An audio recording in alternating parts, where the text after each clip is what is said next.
I'm not sure I answered your question, but No, you definitely did.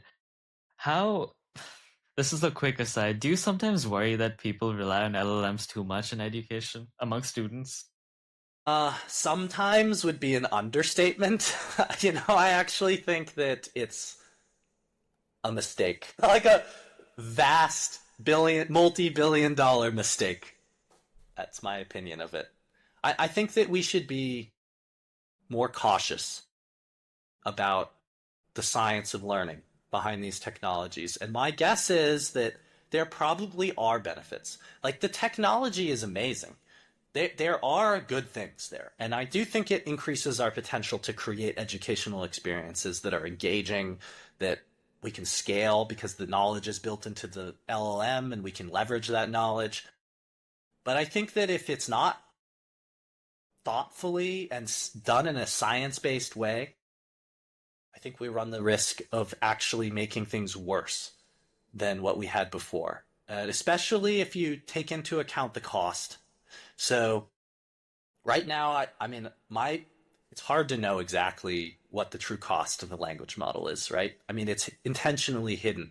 But if you look at there's these several of these news articles that come out about the sort of tax like the balance sheets of companies, and I mean, OpenAI is basically eating billions of dollars of losses a year. And they don't, I can't remember the exact, like, don't quote me on the exact details, but, they don't expect to be profitable until several years into the future where they have like positive profit rather than losses. And so what that means is that they're eating losses to accrue market share to make people dependent on LLMs. But like what happens when the prices start coming up? I mean, right now, I don't remember how much we spend on, if you look at just a K-12 federally, how much money is sort of allocated for technology per student, but it's not that much. Probably less than $20 a student a year. And is the LLM, when the true cost starts to come out, is it going to be more than that? People won't have access to it. Many people still don't have good, reliable internet access. I mean, in certain places in the country. So I don't know. I mean, there are challenges with it in terms of the rollout and the deployment. There's challenges with it in terms of like, is it just teaching people things that are incorrect sometimes? I would say about 85% of the time is probably correct, but 15% of the time it's just giving you bullshit. And I don't know exactly what the impacts of that will be. And then there's like the environmental, like, we're building data centers to power all of this. We're consuming water. We're, considering nuclear because we don't have enough power, cheap power to run these things. I mean, there's secondary effects on, of just the infrastructure. So I don't know if all of that is worth, I don't know if the cost benefit makes sense. There's that point you made in Val that LLMs lack reasoning capabilities and point out that it's difficult for them to say, I don't know. Yes.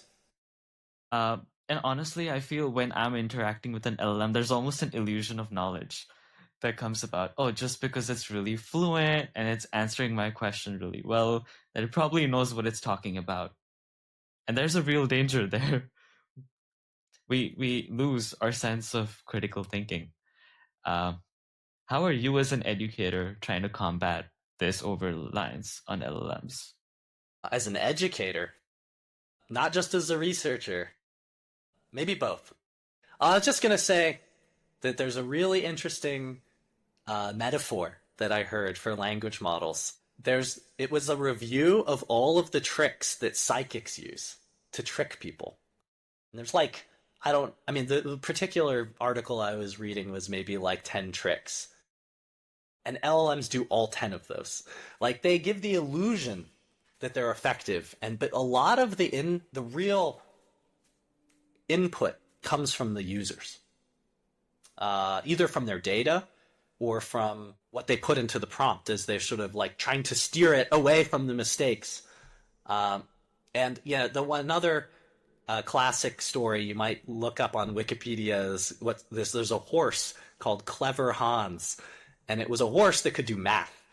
Like it could do simple mathematical reasoning. And it turns out that there's a psychologist that went to study this horse that was apparently doing addition.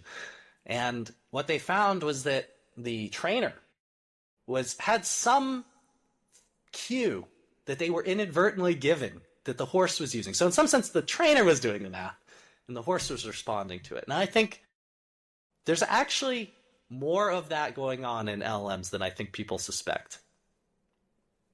And, it's the reinforcement learning from human feedback. It's designed to get positive reward from you, not to give you facts that are right or to tell you things you don't want to hear, So, yeah, it's engineering. It's like figuring out how to hack you the way a psychic would to accepting and liking its response. It's a little bit terrifying. And but your question about how do I as an educator? Well, I think partly I'm not opposed to people using language models, but I do try to design assignments in a way that it's difficult to use language models on them. Like it would push the boundaries of what would be like on the web. For example, in my knowledge-based AI class, we designed a teaming game, and they have to write design, knowledge to control an agent in that game. But that game doesn't. I mean, it isn't it isn't on the web. So in some sense, you'd think that if the language model could really reason, it would be able to do like a novel thing that it hasn't seen before. But often that is not how it works. I mean, if you take it outside of what is in its training data, it usually doesn't do very well. So I often push my students in spaces that are difficult. Like I design the assignments so that they don't exist on the web. That's one thing. But I guess more generally is I have increasingly been trying to make my classes more discussion-based, more about that social, like, I would say, I kind of joke with students, it's like the secret curriculum, like what you can't find on the web, and to try to provide that sort of experience, the like mentorship that would be hard to get from ChatGPT. It's like every time you interact with it, it's this first time. It doesn't know you or care about you in a way that, I mean, I hope I try to care about my students. So, my experiences are unique, and I share personal experiences and, working with AI, navigating careers in this space that I don't put on the web. They probably aren't on the web. So the LLM is not going to be able to generate that.